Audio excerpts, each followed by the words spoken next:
Cumprimento a todos com a paz do Senhor. Hoje nós vamos estudar um assunto que eu comecei a meditar sobre ele, depois eu percebi que esse assunto é muito complexo, bastante.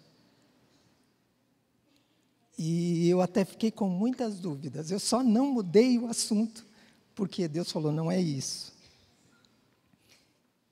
E eu já tinha alguns slides prontos, que é para ajudar você e eu a guardar alguma coisa na nossa memória, porque a nossa memória, às vezes, as coisas querem ir embora, né? Então, a gente vê o slide e a gente memoriza melhor. E para você entender um pouquinho a complexidade desse assunto, eu queria pedir à nossa psicóloga Rutinha, ela está por aqui, né? Vem aqui, eu preparei um banquinho para você, ó. Por favor.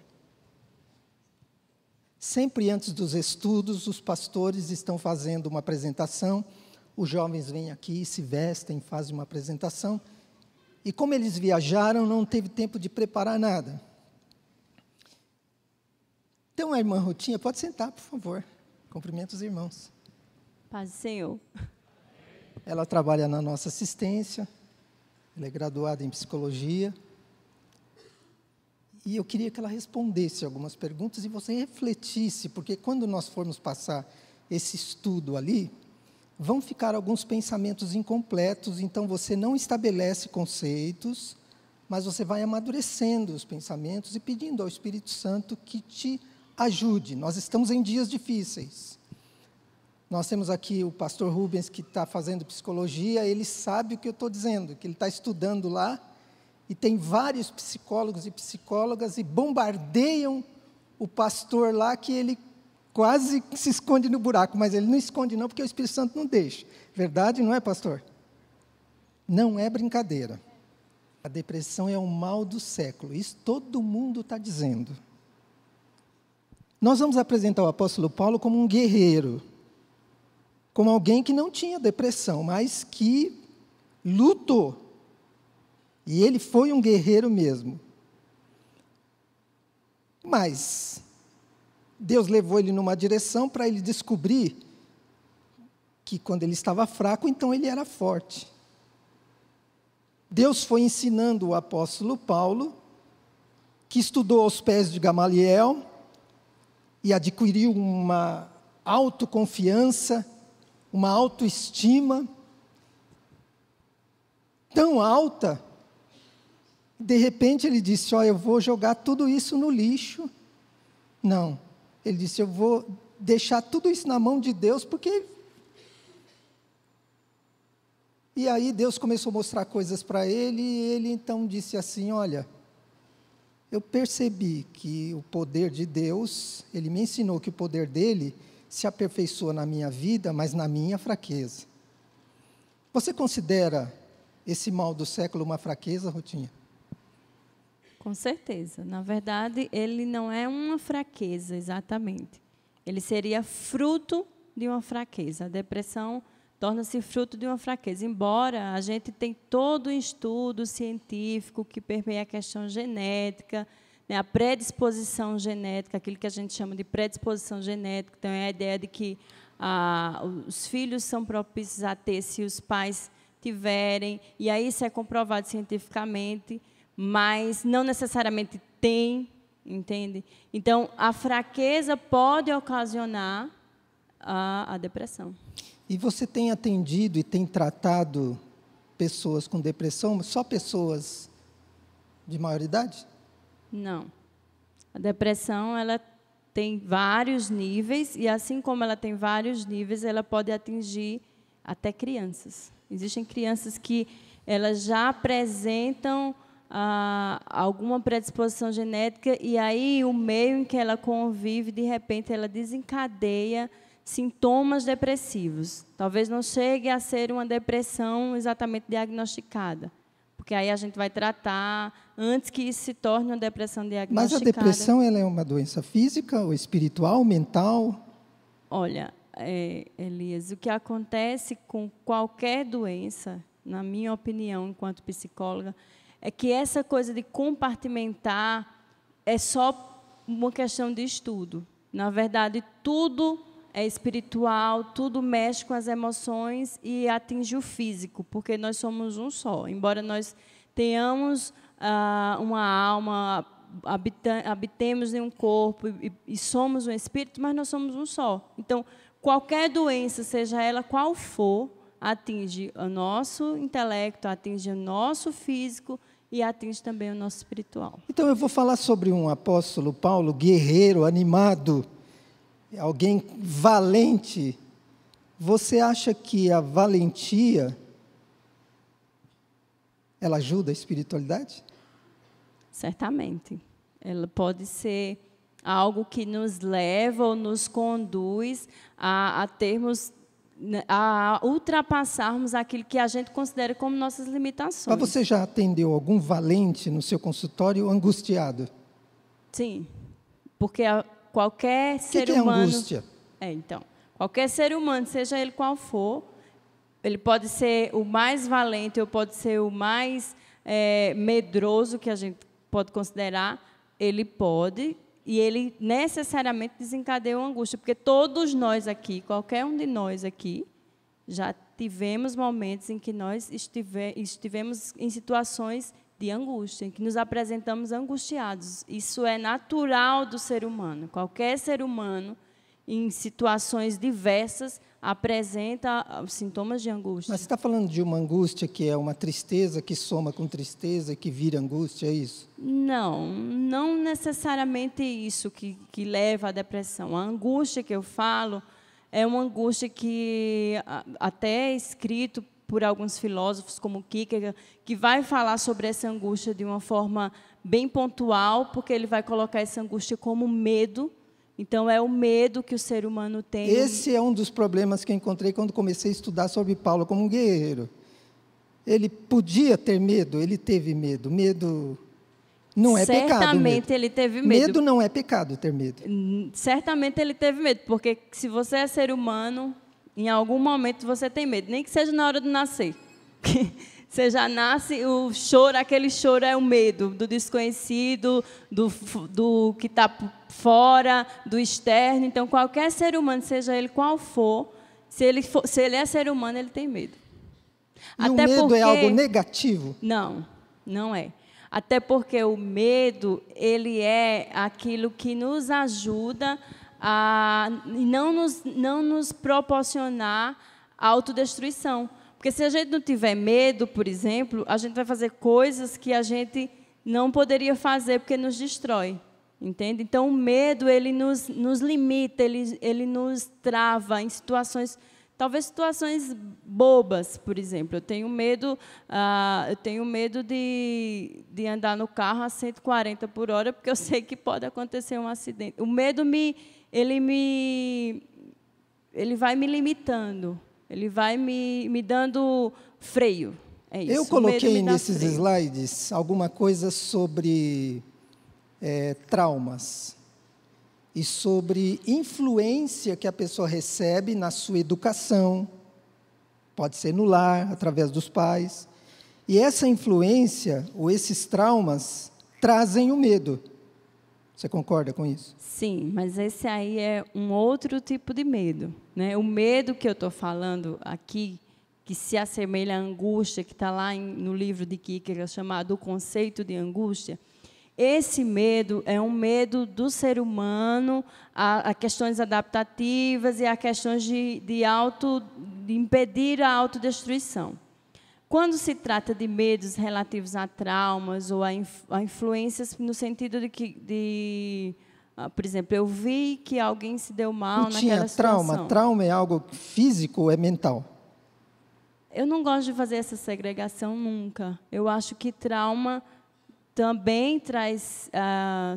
ela pode acontecer, claro, ela acontece no intelecto, porque ela tem a ver com aquilo que está armazenado lá na nossa memória. Eu só tenho um trauma porque eu tenho uma memória. Tem a ver com rotulação, por exemplo. Eu fico falando para o meu filho, você é burro, você não vai ser nada.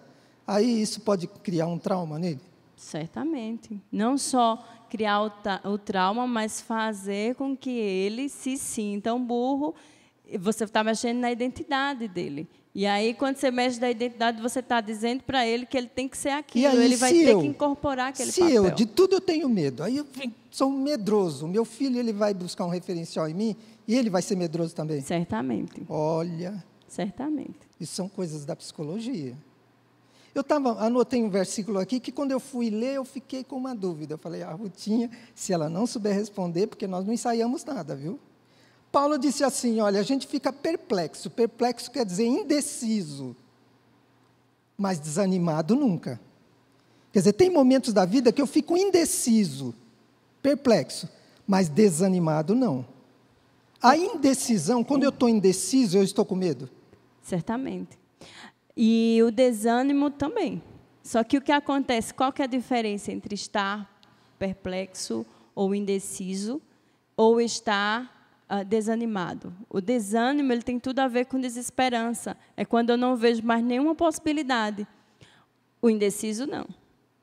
Entende a diferença? Então, eu estou diante de uma situação difícil, mas eu encontro possibilidades, e aí eu estou indeciso. Eu estou diante de uma situação, vou usar um exemplo para ficar mais concreto. Eu estou diante de uma situação de... O meu filho está muito doente, está em coma. Então, eu estou diante de uma situação difícil. Mas eu estou indeciso diante das possibilidades que pode vir. Ele pode vir a morrer, ele pode continuar em coma, Deus pode fazer um milagre, existem várias possibilidades. Eu estou vendo essas possibilidades. O desânimo acontece quando eu não vejo mais possibilidade nenhuma. Eu fico Rutinha, desesperançoso. Eu estou entendendo, então, que você, como psicóloga, quando chega um paciente, se você vai trabalhar só como profissional, ele não é nem evangélico, você vai trabalhar as possibilidades, então, é isso? Exatamente.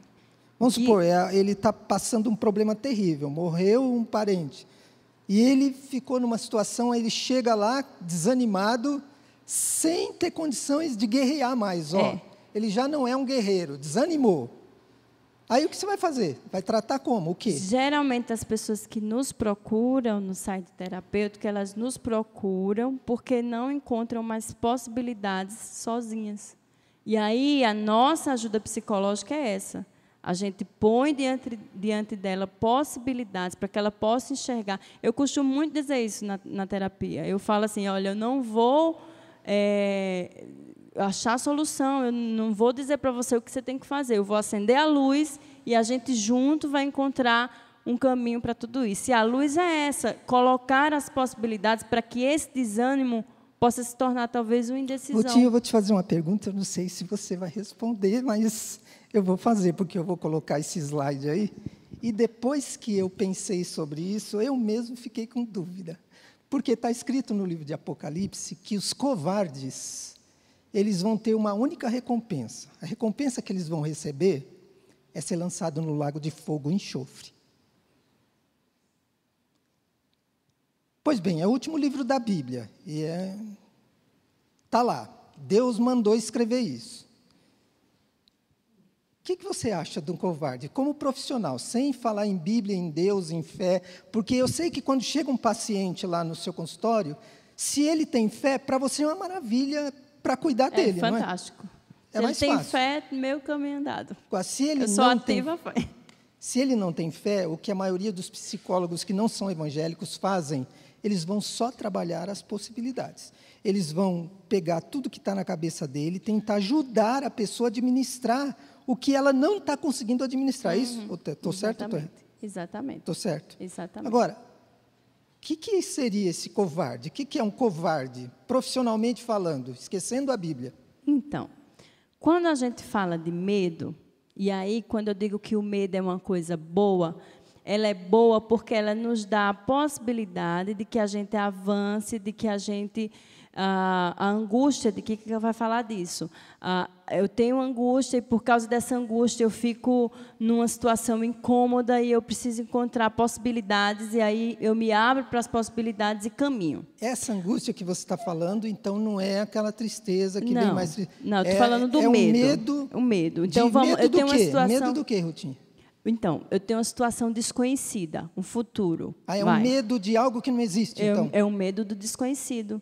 Isso é angústia. E essa situação angustiosa me faz procurar possibilidades para sair daquilo e avançar.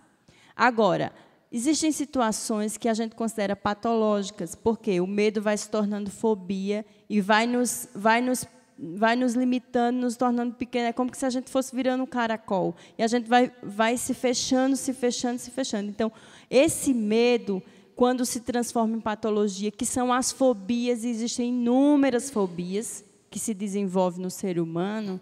Por exemplo, síndrome do pânico. Por exemplo, síndrome do pânico, fobia social. E crente pode ter síndrome do pânico? Certamente, porque é um ser humano. Bom, Rubens, crente pode ter síndrome do pânico?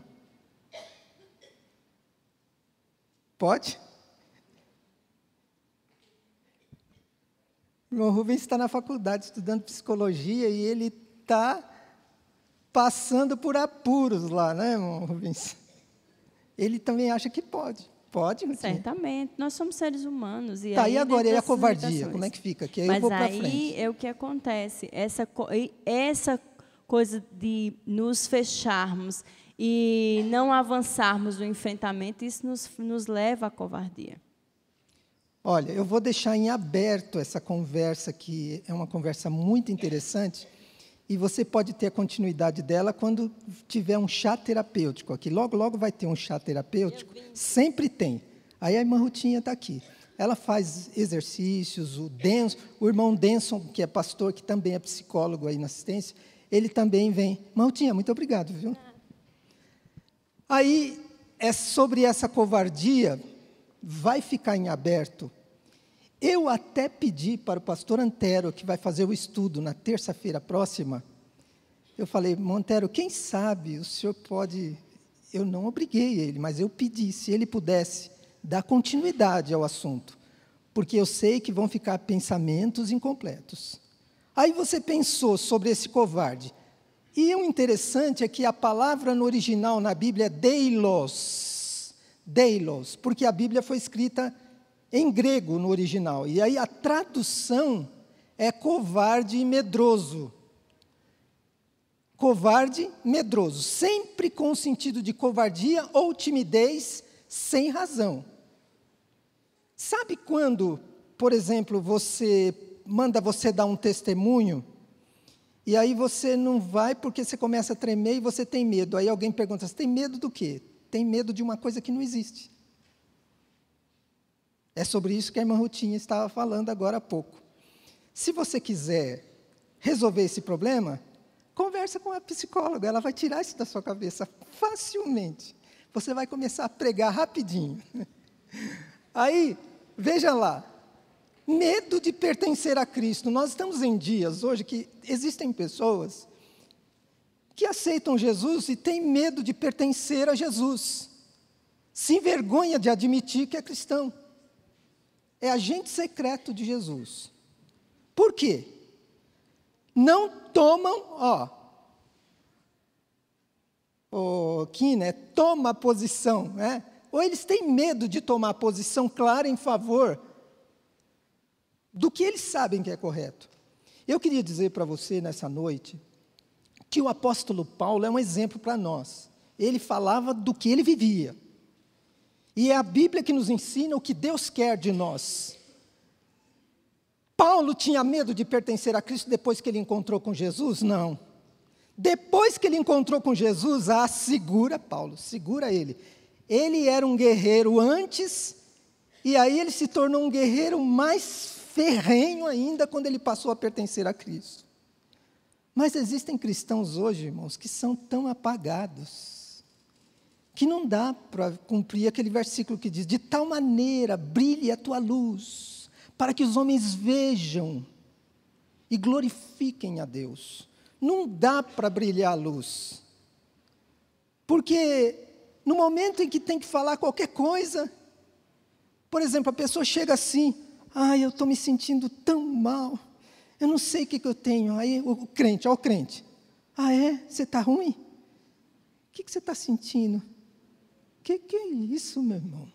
Se você está cheio do Espírito e a pessoa chega perto de você, é a hora, é agora.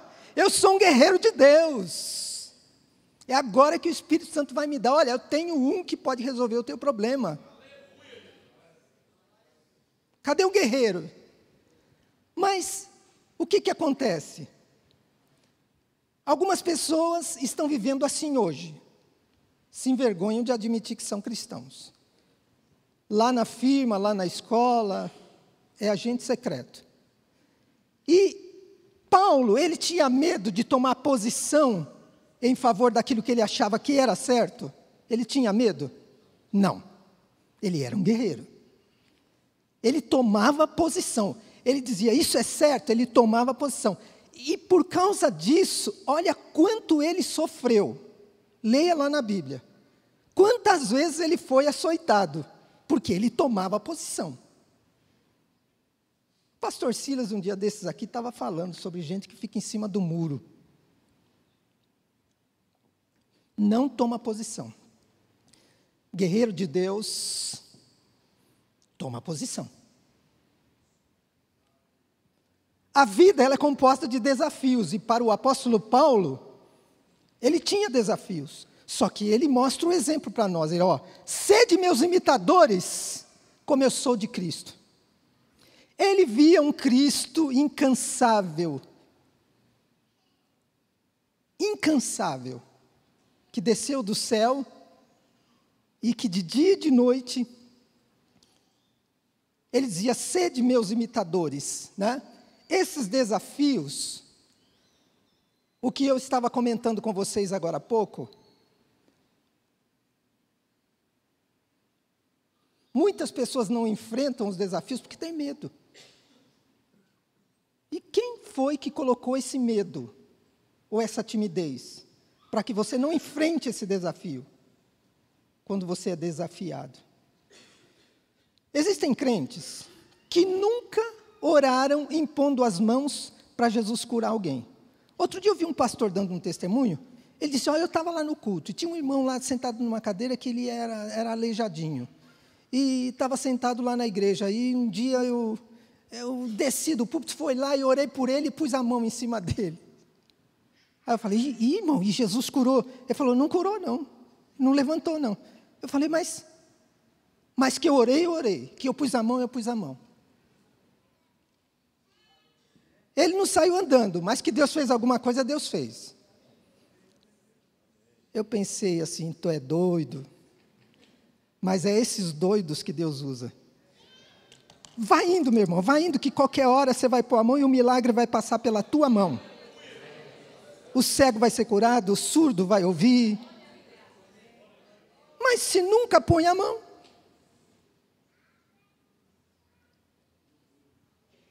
olha, muitas vezes esse medo vem por causa de influências que as pessoas receberam, traumas, estigmas, é o que nós comentávamos agora.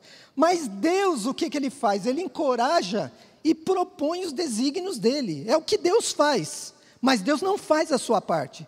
Por exemplo, Jeremias, Deus foi falar com ele, e Jeremias, Senhor, não, eu sou gago, não sei falar, eu não consigo falar. Na hora que Jeremias começou a querer dizer que não dava, que não tinha condição, Deus falou, espera Jeremias, para. Você nem tinha nascido ainda, você estava no ventre da sua mãe, eu já tinha te escolhido, e já tinha te dado como profeta. Deus já tem um desígnio para a sua vida. Não fique apresentando desculpas para Deus. Eu e você, nós temos que ser um guerreiro. Josué, o que Deus fez com Josué? Deus nomeia Josué como sucessor do maior homem que existiu na época de Israel, que foi Moisés. Nós não vamos falar sobre ele, mas Moisés, se nós fôssemos falar sobre Moisés agora, quem viu Deus passar lá naquela fenda da rocha, subiu no monte lá, e a presença de Deus foi tão forte que quando ele desceu, ele tinha que pôr um véu no rosto, porque ninguém conseguia olhar para o rosto dele. E Josué vivia do lado dele. Deus disse, Josué, agora é a tua vez. Assim como eu fui com Moisés, eu vou ser com você, Josué. E Josué, então, ficou ouvindo Deus. Aí Deus começa a falar para ele, anima-te, Josué. Aí Deus fala de novo, anima-te, Josué.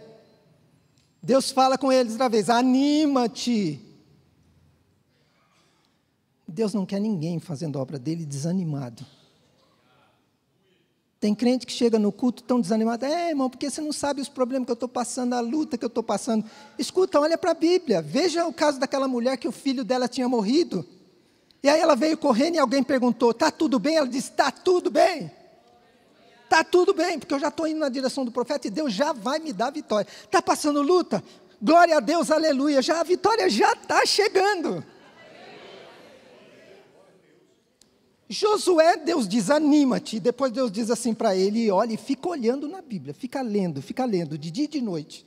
Não se aparte dessa palavra, porque é a palavra que vai te ajudar, mas não desanima, hein? Esteja animado. E Paulo, ele dizia assim, às vezes a gente está até perplexo, a gente está um pouquinho indeciso, não sei se eu vou na igreja hoje, não sei se eu não vou, mas eu vim, estou aqui, está aqui, Deus está falando com você. Está indeciso, mas não desanimado, a ponto de ficar lá deitado, não vou em lugar nenhum hoje não, estou cansado, vou me afastar um pouco da igreja, eu estou indo muito na igreja, eu vivo só na igreja. O diabo está gostando dessa conversa, viu? O diabo está gostando dessa conversa. Vai expulsando ele, porque o bicho é sujo. E ele sabe a nossa inclinação, né? Para que não haja uma confusão, e aqui que eu peço para você que você não estabeleça conceitos, eu falo com você sobre a prudência. O que é a prudência? A prudência é uma virtude que prevê e evita o perigo. Então você prevê o perigo e evita. E a Rutinha estava falando agora há pouco sobre ter medo lá. Eu tenho medo de cachorro, outro tem medo de pular na piscina. Não é pecado. Porque a prudência, ela prevê, 140 por hora num carro, a prudência prevê, é um perigo. Então, mas quando a prudência, ela se corrompe, não sei de que jeito, também não sei explicar isso não, mas você vai estudar um pouco. Ela se transforma em covardia. E os covardes vão ser lançados no lago de fogo. Você é tão prudente que em tudo você está prevendo perigo, em tudo. Não vou orar não, porque se eu orar, aí Jesus não curar, os parentes não são crentes, aí não vou sentar ali não, porque se eu sentar ali o pastor pode, não vou, e tudo. Aí eu vou na loja comprar, não vou comprar essa televisão não, porque diz que o dono é espírita. Não vou comprar essa eletrola, porque ouvi dizer que o dono dessa fábrica não é crente. Não vou comprar esse fogão não, porque diz que o dono... Você não vai comprar nada, meu. Paulo diz assim, vai lá e come, sem perguntar que açougue que comprou, nada. Um dia eu vi o testemunho do Manuel de Melo. Ele disse que jogaram uma macumba lá na frente da casa dele, uns frangos, e aí ele deu testemunho que ele foi lá, catou aquilo tudo, chutou, jogou fora. Tem crente que quando vê uma macumba assim, meu Jesus querido, Deus, fala até em língua, vou chamar o pastor para vir aqui orar, para vir aqui tirar. Que guerreiro que é você? Que guerreiro que é você? Que guerreiro que sou eu? Aí a prudência, eu estou falando sobre ela por quê? Porque alguns são assim, não tenta, não luta, por simples medo, ou por indecisão, ou por fraqueza. Deixa de fazer alguma coisa, desiste e abandona pela metade, porque ele não confia em si próprio. A minha filha, quando ela era pequenininha, a Meire, tudo que ela ia fazer, ela achava que ela não ia conseguir. Não era assim, Dilza? Eu não sei porquê, nós nunca ensinamos ela a fazer isso. Mas ia andar de bicicleta, o Renato e o Eduardo andava de bicicleta, saía andando. A Meire achava que ela não ia conseguir. Aí nós começamos a trabalhar isso na mente dela, começamos a orar a Deus. Quem está dizendo para você que você não vai conseguir? Por que você não tenta? Você já ouviu aquele corinho que fala sobre tentar? Já? Tenta. Tenta outra vez. Tenta de novo. E não comece as coisas e abandona pela metade porque você está achando que não está confiando em você mesmo. Afinal, covardia é ter medo. Rutinha, eu estou certo ou estou errado? A covardia, a Rutinha está dizendo aqui que é um medo que paralisa. Você já pensou se você fosse o Sadraque, e você fosse o Mesaque, e você fosse o Abednego?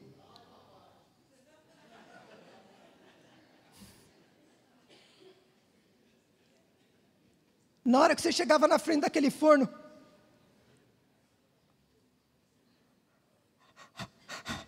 está me faltando ar, ai, já estou com falta de ar. Quando a pessoa começa a puxar o ar e não tem ar, aí ela acha que está tendo problemas de coração, está tendo, sabe, aquele negócio. Às vezes é uma depressão. Toma alguns remedinhos e o ar vem. Vai lá no médico, o médico mede o pulmão, mede tudo, ele fala, não tem nada, tirei chapa aqui, não tem nada. E por que está faltando ar? Depressão.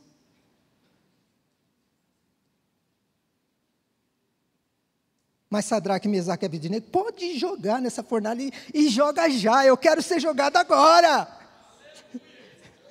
Eu quero ser jogado agora. Mas o que é tu? Tu é masoquista? O que? Não, é que eu quero ver milagres pela fé. Eu sei que o meu Redentor vive. Eu sei que o terceiro homem vai entrar na fornalha conosco. Se ele entrou na fornalha com Sadraque, Mesaque e Abednego, por que com você ele não vai entrar? Covarde. Se ele entrou com eles, ele entra com você e entra comigo também. E o mais interessante é que os pregadores estão pregando uma coisa que eu acho que é verdade. Que Deus não nos livra da fornalha, mas Ele nos livra na fornalha. Ele deixa a gente entrar primeiro. Ele não nos livra da cova, mas Ele nos livra na cova. Ele entra conosco lá, e aí você vai ter que chegar pertinho do leão. O leão vai dar um cheiro assim em você, e não vai sentir cheiro de carne, e não vai acontecer nada. Porque o Deus de Daniel é o teu Deus.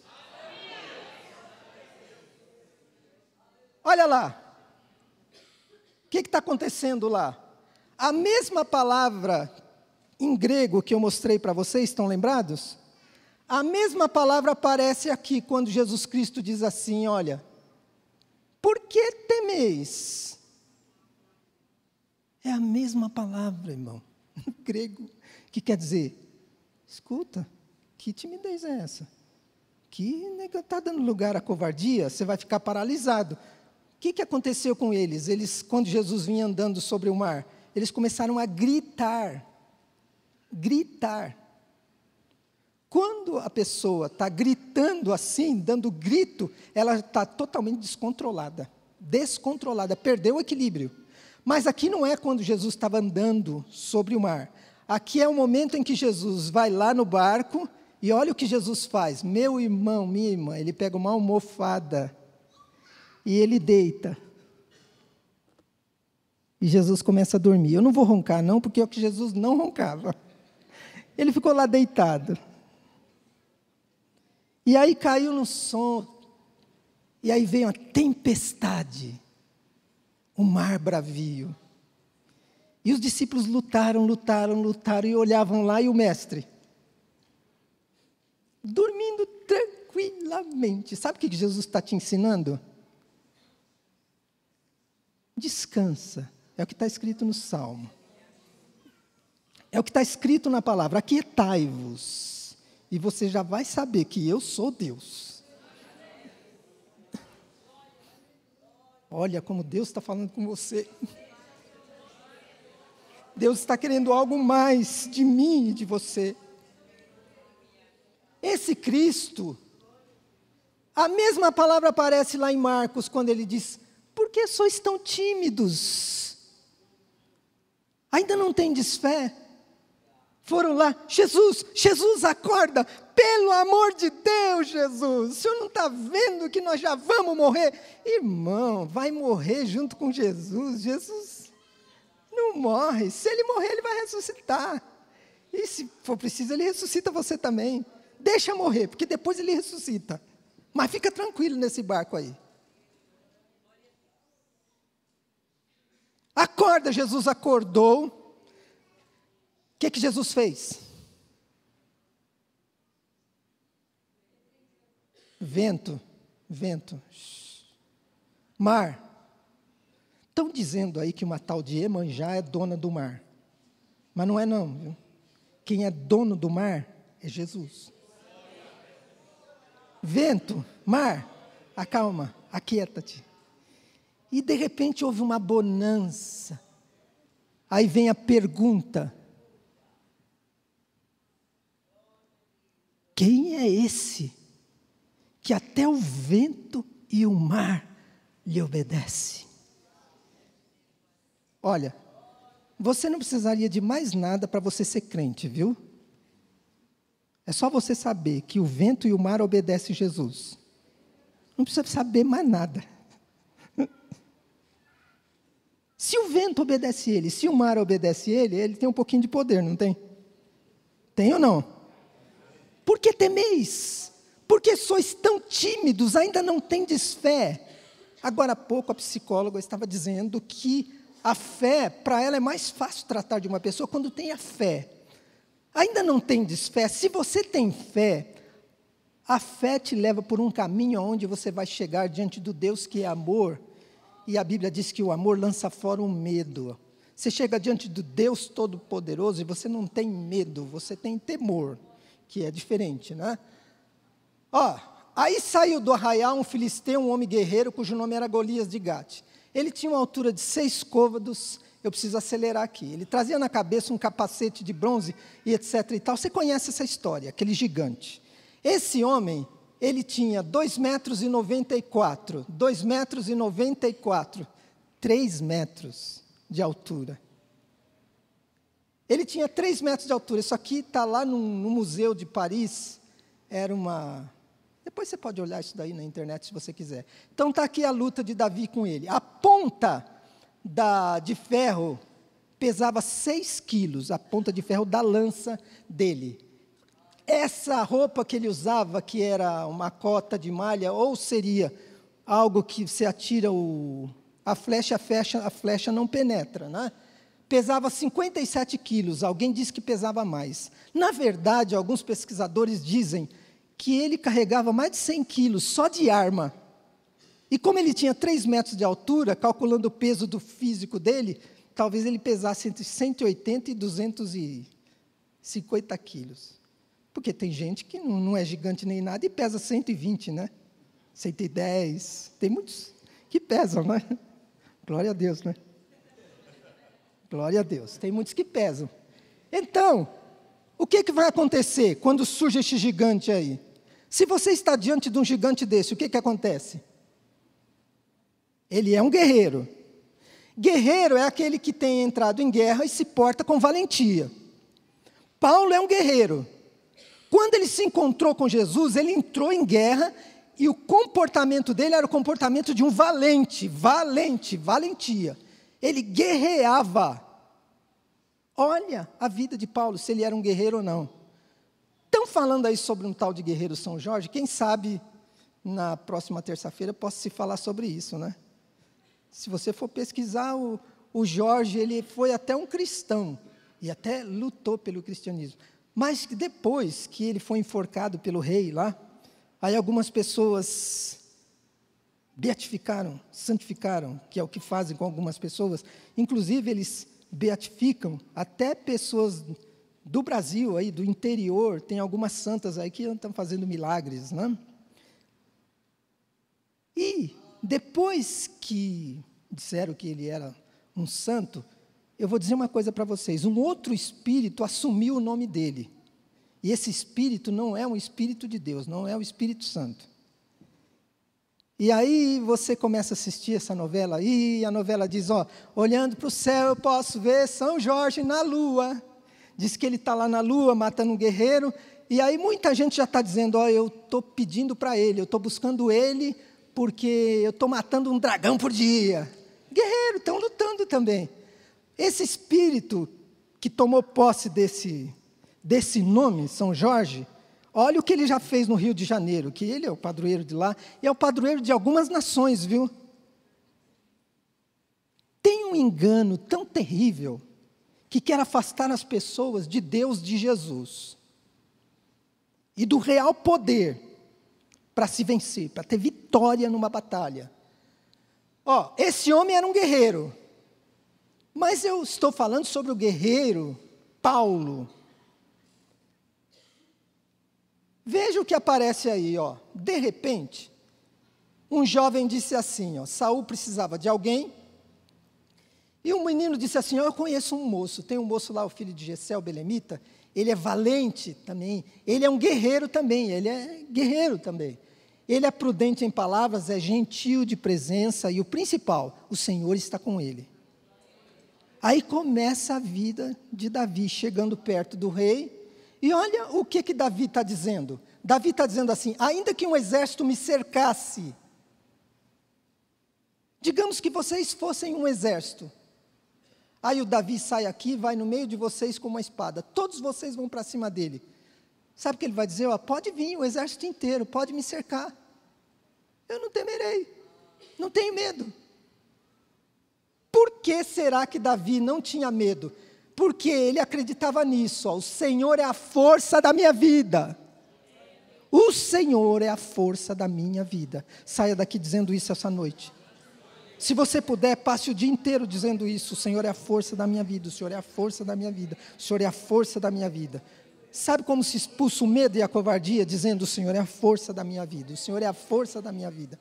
Porque eu entrei no meio de uma tropa, mas com meu Deus eu venço. Com Deus eu salto muralhas. É como se ele dissesse assim, eu sou imortal. Ele chegou a dizer, homens de guerra que derramam sangue, vivem metade do tempo da sua vida, eles morrem logo. Mas ele dizia, mas eu não, eu confiarei no Senhor. Eu não morro, porque eu só guerreio quando eu vou para uma guerra que Deus me manda. E quando eles iam para a guerra, você pode ver que o povo orava, eles oravam, eles buscavam a Deus. E se orasse virado para o lado do templo, ainda Salomão tinha dito, se eles orarem virado para cá, Senhor, responde mesmo, dá vitória para eles na batalha. Davi é um exemplo para nós, porque ele lutava as guerras do Senhor, as guerras de Deus. Ele lutava as guerras de Deus. Para você ter uma ideia da potência desse homem, olha os valentes dele, Esse valente aqui, que se chamava Adino, o Esnita, Josebe, ele uma vez se opôs a 800 homens, e matou eles de uma vez, vou até falar baixo, 800, quantas pessoas tem aqui? Mais ou menos, tem uns 800 aqui, pastor? Uns 800? Não, né? Uns 500? Uns 400? Tem a metade, tem uns 400 aqui. Se vocês quiserem ir, para esse valente de Davi, vocês não dão nem para o cheiro, porque ele inventou 800 e venceu a todos de uma vez. Os valentes de Davi faziam coisas que eu não vou comentar agora, porque nós não temos tempo. Aí você vê, se os valentes que andavam com ele eram assim, você imagina Davi. Olha o que ele disse para o gigante de 3 metros. Ele disse assim, todo mundo vai saber, que Deus não salva por lança, Deus não salva com espada, porque a guerra é de quem? De quem que é a guerra? Senhor. A guerra é de quem? Senhor. Se você está guerreando a guerra do Senhor, tua vitória é certa. Se você está lutando a sua guerra carnal, como diz Tiago, você vai perder. Você vai se decepcionar com você mesmo. Paulo dizia assim, posso todas as coisas. Sabe o que Saul disse para Davi? Saul disse assim para Davi, você não pode lutar com esse gigante, Davi, porque você é jovem, e esse gigante, desde jovem, ele luta e ele é treinado, você não pode. Paulo dizia, eu posso. E Saul estava dizendo para Davi, você não pode. Quando Saul disse para Davi, você não pode, eu quero dizer para você que isso aqui é um gigante, que Davi teve que vencer antes de vencer aquele outro. Antes de vencer Golias, Davi teve que vencer o gigante, você não pode. Por que ele venceu esse gigante? Quando Saul chegou para ele e disse, você não pode, ele já tinha experiência com Deus. Ele tinha matado um urso e tinha matado um leão. Quando alguém chegar para você e disser, você não pode, você vai ser vencido. Você, não posso mesmo. Ou você já matou um urso e já matou um leão. Se você já matou um urso e já matou um leão, sabe o que é um urso? Sabe o que é um leão? Sabe que nós vivemos nesse mundo hoje? E nós temos que enfrentar o mundo. Sabe que vivemos aqui nessa terra e nós temos que enfrentar a carne. Nós lutamos contra o mundo, contra a carne. E nós lutamos contra o diabo. Olha os gigantes aí. O desânimo é um gigante. Deus vai dizer assim, eu ponho as minhas palavras na tua boca, Jeremias. Eu te coloco nesse dia, para arrancares, para derrubares, para destruíres, para arruinares, para edificares, para plantares. Você vai ouvir o que Deus está dizendo ou vai ouvir o que Saul está dizendo que você não pode? Se Deus está dizendo, Jeremias, antes de você nascer eu já te conhecia. E já tinha te chamado para ser um profeta. E Deus está dizendo, eu ponho as minhas palavras na tua boca, e você vai destruir, você vai arrancar, você vai edificar, você vai plantar. Deus está dizendo o que você vai fazer. Não aceite o que Satanás está dizendo o contrário, porque senão você não será um guerreiro de Deus, como Paulo foi um guerreiro. Olha aí, mas em todas estas coisas somos, isso é ser um guerreiro. Ele citou um monte de coisas, nós temos tanto problemas. Agora vamos ao final da história. Em tudo isso aí nós somos mais do que? Não é só vencedor, é mais do que vencedor. Olha o que Saul estava dizendo, você não pode, o gigante está preparado, ele é treinado, ele é experiente, ele está acostumado, a força dele é maior, ele é maior do que você. Todos os argumentos são contrários a você. Você não pode. E aí então Saul pega e põe uma armadura dele em Davi, e ele veste aquela armadura, e ele não se deixou enganar não. Ele não tinha dito que não é por espada e não é por lança que ele vence? Não é isso? Ele não se deixou enganar. Ele deixou de lado essa armadura e buscou a armadura invisível, espiritual. Está com essa armadura aí? Tá? Porque você está numa guerra, você está numa batalha. Você está batalhando. E nem pensar que você não está batalhando, porque Deus te chamou para guerrear. Deus te chamou para guerrear. Você é como Paulo, você é um guerreiro de Deus. Tirou aquela armadura, e Paulo também, ele fala sobre a armadura espiritual invisível. Ele diz, fortalecei-vos no Senhor, na força do seu poder, revesti-vos da armadura de Deus, porque não temos que lutar contra a carne. Não é contra a carne e o sangue que você tem que lutar. Repita comigo, não é contra a carne e o sangue. Se você está lutando com as pessoas, com os irmãos, com os conhecidos, se você está num embate mental, carnal, vai parando com isso, não é contra a carne. Paulo está dizendo que nós temos que lutar, e nós temos que resistir, porque o dia mal vem. E se não é contra a carne, se não é contra o sangue, nós temos que resistir, nós vamos lutar contra o quê? Aí ele explica. Ele está explicando, entenda isso, meu irmão, ele está explicando na santa e bendita palavra o que ele vivia, porque ele era um guerreiro de Deus. Sabe o que acontecia com o apóstolo Paulo? Sabe o que acontecia com ele? Ele sabia o que ele estava fazendo. Você sabe o que você está fazendo? Você sabe que a sua luta é espiritual? Quantas vezes você está conversando com um espírito maligno E você está lá, dando risada, conversando, e nem percebe que é um demônio que está falando com você. E está querendo pôr coisa na sua cabeça. E às vezes não é uma conversa, não. Às vezes você está assistindo um filme. Nossa psicóloga está tratando de uma criança, ela e o psicólogo, que assistiu lá um filme e deu um treco lá na mente do menino, e o menino ficou com medo, não sei do quê. E agora?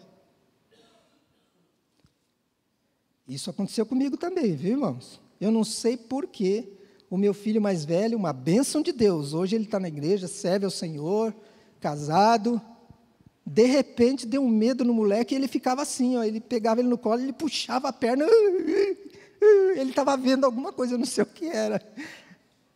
Aí, o que nós fizemos? Batalha, irmão, batalha espiritual, oração, vamos orar. Deus vai mandar isso embora, Deus vai tirar isso. Às vezes, Deus fala conosco de maneiras diferentes. Resistir. Lutar contra o quê? Ciladas do diabo. O salmista ele diz assim, ó, no meu caminho esconderam um laço. Ainda bem que Deus me revelou que o laço estava lá. Senão eu teria caído. Pode procurar o salmo.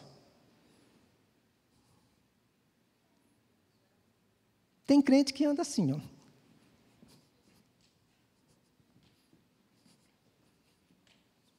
Na hora que ele vai beber água, toma água, ele deita lá e fica chupando água, bebendo água. Não é que nem os 300 de Gideão, que ficava lá na beira do poço, pegando água e olhando para lá.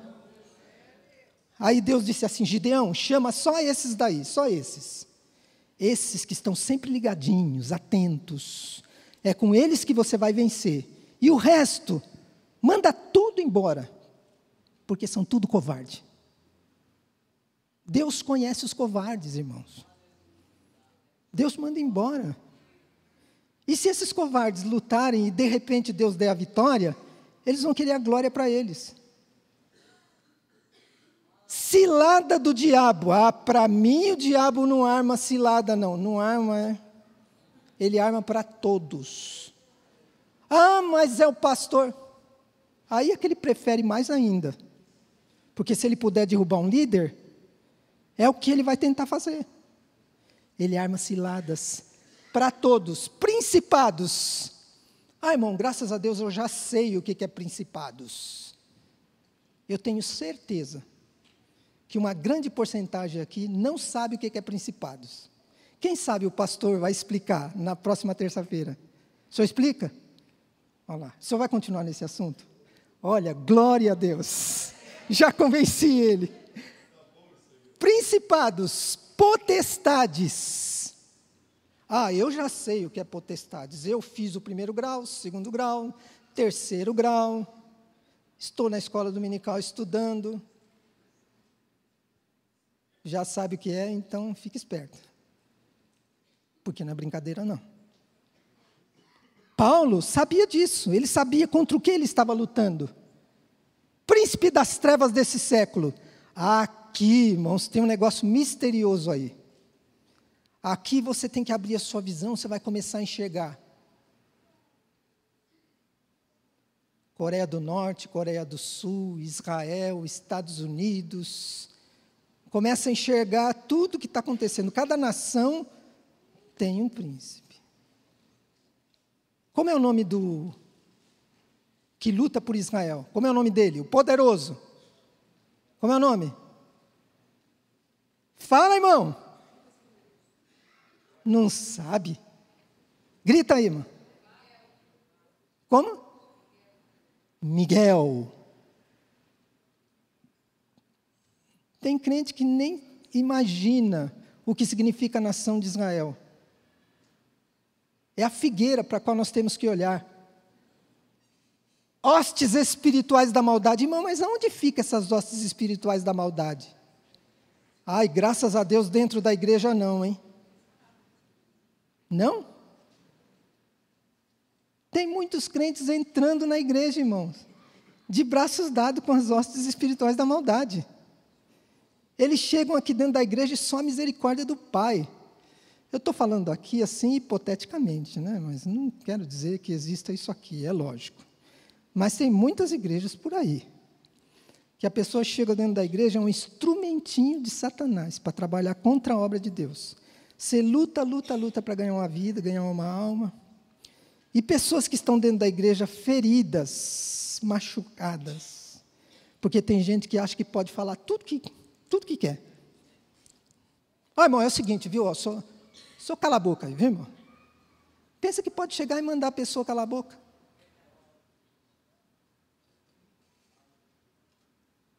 A pessoa está chegando na humildade e tal. O senhor não. É o senhor que vai. Despreza a pessoa assim. Trata as pessoas. Está faltando uma coisa muito importante aqui, é o amor. Não trata de qualquer maneira, né? As hostes espirituais da maldade estão aonde? Você vai descobrir. Olha, o irmão está lembrando vocês sobre Judas, que fazia um trabalhinho excepcional, né? Império das trevas. Aí Paulo diz assim, você tem que pegar a espada, o capacete. Talvez ele estivesse lá na prisão, olhando o soldado, ele começou a pensar, nós precisamos de armas espirituais. Que nem Pedro pegou a espada e cortou a orelha de Malco, é isso? Foi assim que Davi venceu? Foi? Aí ele começa a explicar, você tem que tomar a armadura de Deus. Verdade.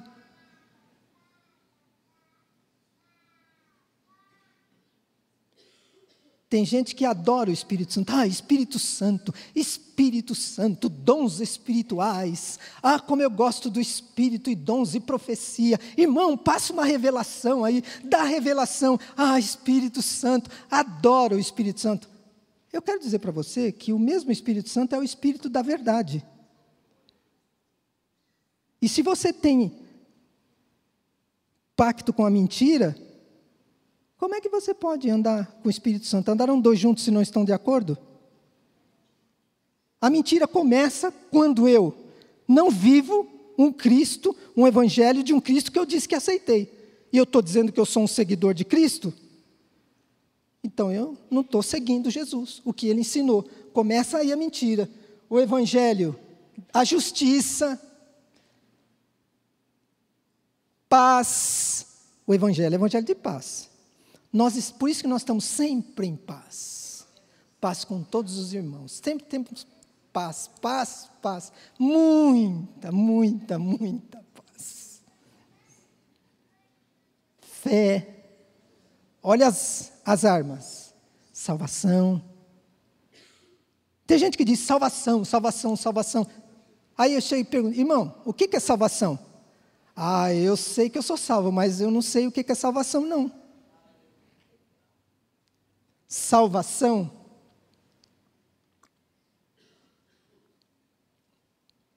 é arrependimento, em primeiro lugar. Salvação é fé. Salvação é conversão. Quem não se converteu não é salvo. Converter, você estava indo para lá, agora está indo para o outro lado. Salvação é regeneração. Isso é, nasceu de novo, é uma nova criatura. E as coisas velhas, aquelas coisas velhas, sabe? Passou, ficou tudo para trás, agora é nova criatura. Salvação é justificação, é adoção. Salvação é oração. Salvação é santificação, sem a qual ninguém verá Deus. São pilares que sustentam a salvação. E Paulo disse, essa é uma arma nessa batalha. Você é um guerreiro, você tem que ter essa arma. Outra arma, palavra de Deus. Oração e súplica. Tem diferença de oração e súplica. No Espírito também tem diferença. Vigiando, vigia. Perseverança, o medo, ele não nos deixa perseverar. E quem não persevera, não vai para o céu.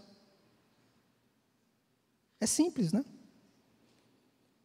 Olha aí as armas. Olha o soldado. Você vai ver isso melhor. O pastor vai falar sobre isso. Paulo fala também sobre o amor. Porque o amor não suspeita mal. Não suspeita mal significa que o amor não me deixa, não permite que eu fique olhando assim. Hein?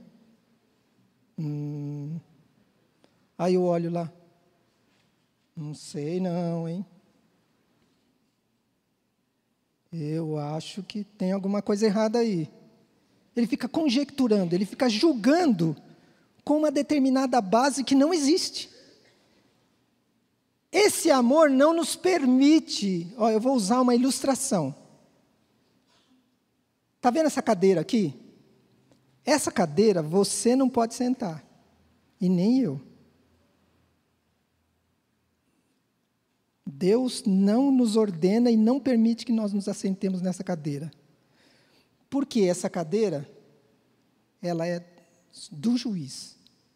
E você não é juiz, e nem eu. Não julgueis.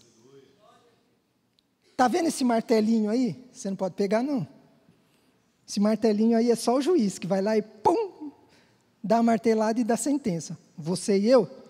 Não. Dispensação da graça. Aí nós teremos que falar sobre os vários julgamentos que estão na Bíblia, para a gente entender melhor, né? Mas eu estou usando essa ilustração para que você pense no seguinte: por quê? Porque Paulo está falando sobre o amor e ele não deixou de ser um guerreiro. Ai, amor, amor, amor, então eu parei de guerrear? Não, eu continuo sendo um guerreiro, porque quando ele tem o amor, ele não julga. Quem fica observando e julgando, olha o que vai acontecendo com ele. Dá uma olhadinha aqui. É como se fossem degraus de descida para a derrota.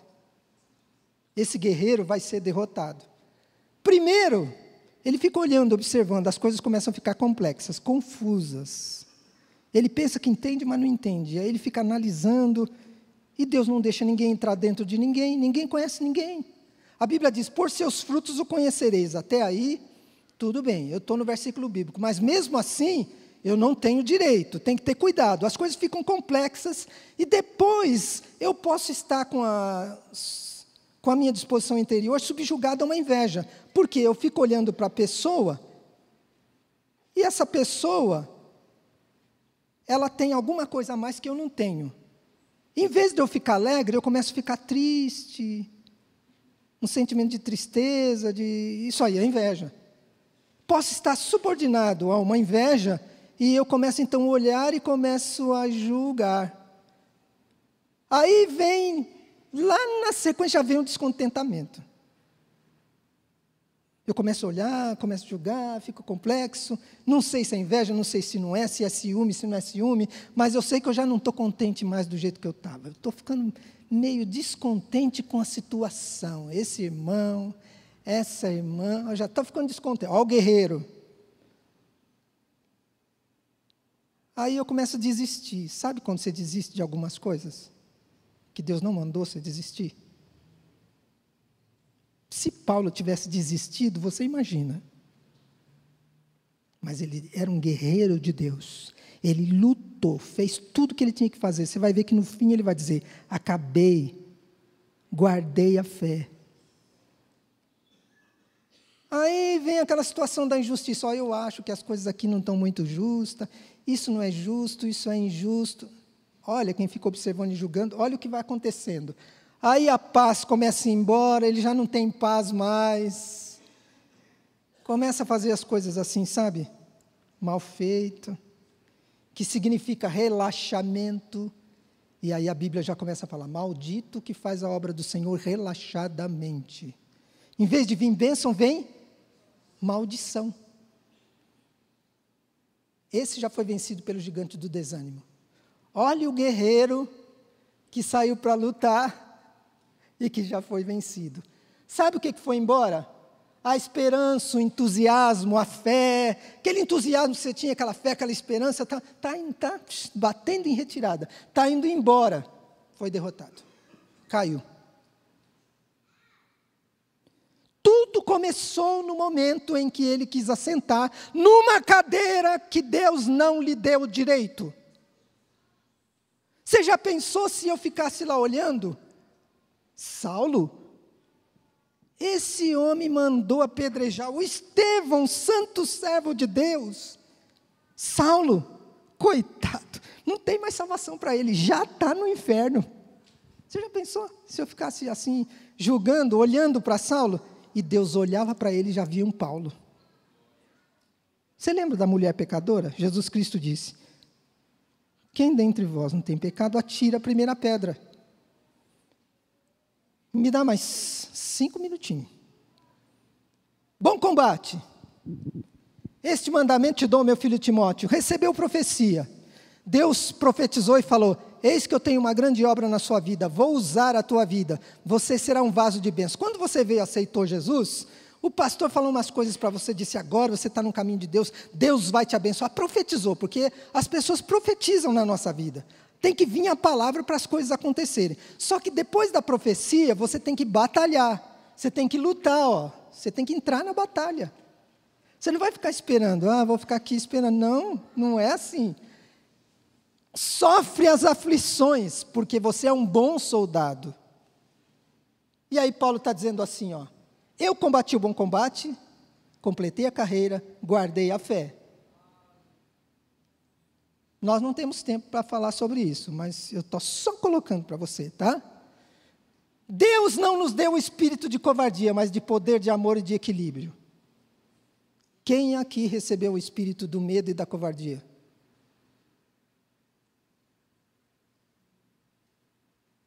Ninguém levanta a mão, né? E se você tivesse que guerrear com Gideão, e você fosse passar pela prova da água sem saber? Só Deus sabe se você ia deitar lá para chupar água, ou se você ia ficar agachadinho, lambendo água. Só Deus sabe, porque Deus conhece as nossas inclinações. Irmãos, tem gente que tem um narizinho em pé mesmo, não adianta, o oleiro vai ter que trabalhar na vida dele. Olha assim para as outras pessoas como se elas fossem menor. E ninguém é menor. Considera os outros superiores a você. Todos nós somos iguais. Está vendo ali, ali está a cruz de Jesus, está vendo? Jesus está ali naquela cruz. Olha o pé da cruz lá, está vendo o pé da cruz ali? Nós estamos todos ali, naquele nível do pé da cruz. Todos nós. Aí a palavra nos diz: meu poder se aperfeiçoa. Olha o que Deus fez com Paulo. Eu sinto prazer no sofrimento, nas aflições, nas fraquezas, porque eu descobri algo misterioso, que quando eu faço minha parte. Eu guerreio, luto, e vou firme, vou fundo, no nome de Deus, no nome de Jesus. Mas quando chega numa situação, eu sou fraco, eu não consigo, eu não posso, eu não tenho poder.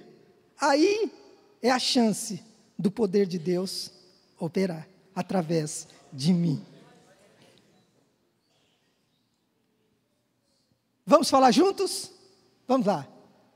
Os quais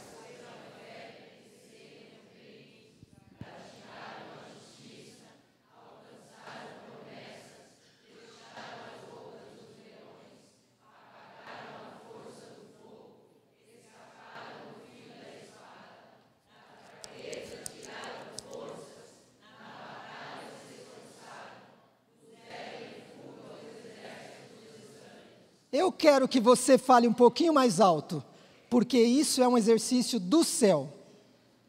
Pela fé venceram? Fala alto. Não, eu falo, pela fé venceram, vocês falam reinos, tá? Ensaiou? Pela fé venceram? Pela fé praticaram? Pela fé alcançaram? Pela fé fecharam? Pela fé apagaram? Pela fé escaparam? Pela fé da fraqueza? Pela fé na batalha? Pela fé na batalha? Diga assim: eu estou me esforçando. Aí Jesus diz assim, que mentira, meu servo, minha serva. Você não está se esforçando nada, eu estou vendo, você tá na rede, tomando suco. Estou brincando, hein? Estou brincando. Vamos encerrar aqui juntos? Vamos lá, voz alta. Deixa o Espírito Santo falar com você. Digamos que fosse você que viveu nesses dias. Vamos lá, pode ler.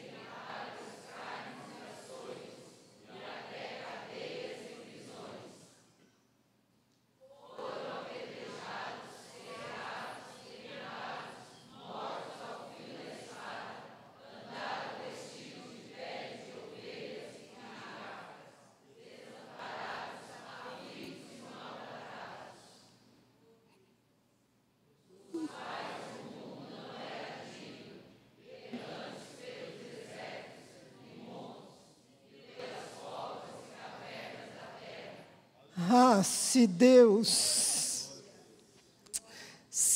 me levasse, ou levasse você até uma cadeira bonita e brilhante, e nos fizesse assentar, e dissesse assim, meu servo, eu vou passar para você esse filme agora, e você vai ver. Você vai ver essas mulheres, você vai ver esses homens que foram torturados, você vai começar a ver esses que foram apedrejados. Você vai ver. Você não consegue ver isso, meu irmão? Você tem que enxergar isso, porque você tem que se levantar, meu irmão, minha irmã, como um guerreiro, como foi o apóstolo Paulo, animado do começo até o fim. No final da vida, ele está dizendo, acabei a minha carreira. Tem uma carreira que está proposta para nós, está escrito na Bíblia. Combati o bom combate e guardei a fé. Eu estou passando todos esses slides para o pastor Antero, né? E o Espírito Santo vai dirigir. Eu sei que esse assunto nós precisamos sentar, irmãos. E depois de sentado aí a gente cai sentado no chão. Depois a gente tem que jogar a cara no chão e começar a chorar, como diz o pastor, e babar, e dizer, Deus, tem misericórdia de nós, Senhor, nos ajuda. Nós não somos militantes. Às vezes a gente faz um evento na igreja de evangelismo, ninguém quer saber de trazer ninguém. Quando a gente chega num trem e tem alguém lá que está pregando, a gente fica assim, sei não. Você encontra alguém pregando numa praça, eu acho que isso daí não funciona mais. O que será que quer dizer essa crítica sua? Será que não é covardia nossa, não? Amém? Dá um sorriso para Jesus aí. Dá um sorriso para Jesus. Diga assim para o Senhor, Senhor, eu estou atento à tua palavra. Jesus vai responder para você, as minhas ovelhas conhecem a minha voz. As minhas ovelhas sabem quando eu estou falando com elas. Amém? Deus abençoe.